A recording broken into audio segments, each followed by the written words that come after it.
We boondock 90% of the time, and because of that, freshwater is a huge deal for us. Our freshwater tank is about 45 gallons. Our gray and black tank are 35 gallons, which is 70 gallons in total wastewater space. Because we have so much extra tank space, we like to carry 35 gallons of fresh water in the back of our truck.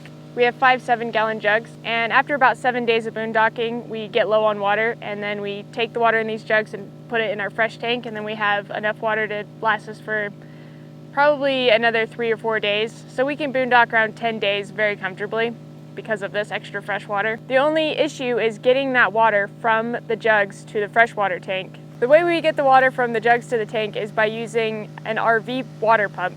That's the same kind of pump that's in our own RV. It's a diaphragm pump. The reason you want a diaphragm pump is because it can run with no water in it without getting damaged, which happens a lot, especially when you're pumping water from jugs to a tank. Most RV water pumps are 12 volt, but I opted to buy one that has a AC plug so I can plug it into the trailer. There's some outlets on the outside on the side, and I usually plug them into that, or I can plug it into our power station, like this one that I got here. If you have extra batteries that you can clamp onto, you could also use a 12 volt pump for this, or just like use your truck's batteries. I just like using the actual plug because then we can use our solar power a little easier. So yeah, I thought I'd just show you our setup. It's actually pretty common. We've talked to a few RVers that have this.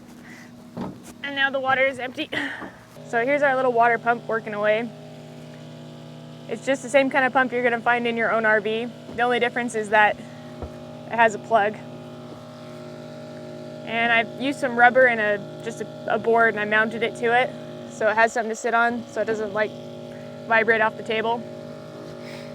And it came with these little adapters that just naturally go into the pump. And then I bought this 1-inch pipe that goes into the jug. And I actually have another 1-inch pipe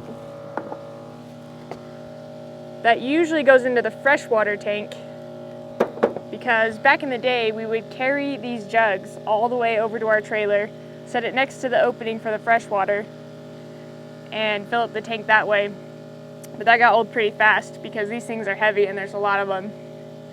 So now we've made this adapter so we can just attach this 50-foot hose, and then it just goes all the way to our trailer. And the water actually has really good pressure. But look at that pressure. That's 50 feet of hose just being pumped out by that little RV water pump. It's okay for this pump to just be pumping air and not water because it is the diaphragm pump, and that's really why you want to get one like this. So when one jug is out of water, I don't even unplug it to turn it off. I just take the pipe, and see I have this end on it that has holes in it so it doesn't just vacuum itself to the bottom and stop pumping. Just put it in the next one. Don't have to turn off the pump or anything. It just keeps going. So now I've finally put all the water from all the jugs into the freshwater tank. I just unplugged the pump to turn it off. It doesn't have any buttons or switches or anything.